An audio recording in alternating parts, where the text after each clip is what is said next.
कैसे मटके से हुआ 100 कौरवों का जन्म। महाभारत के इस अलौकिक प्रकरण की शुरुआत होती है गांधारी की कठोर तपस्या से।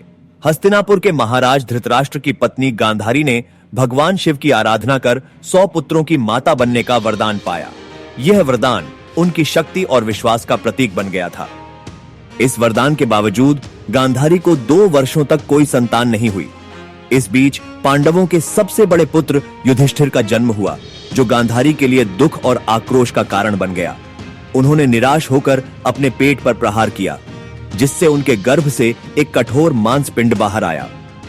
इस विचित्र घटना से व्यथित गांधारी ने महर्षि वेदव्यास को बुलाया।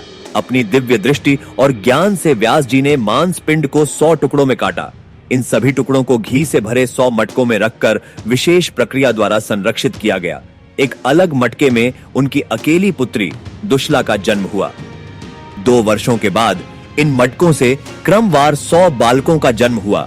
सबसे पहले जन्मे दुर्योधन को देखकर ही ज्ञानी ब्राह्मणों ने उसके जीवन की विनाशकारी प्रवृत्ति को भांप लिया था। दुर्योधन और उनके भाइयों का यह असाधारण जन्म महाभारत के महान युद्ध की नींव रख चुका था। कौरवों में कुछ विशेष व्यक्तित्व उभरकर सामने आए। दुर्योधन जहां अहंकार और विद्रोह का प्रतीक बना, वहीं विकर्ण न्यायप्रिय और नैतिक मूल्यों पर अटल रहे।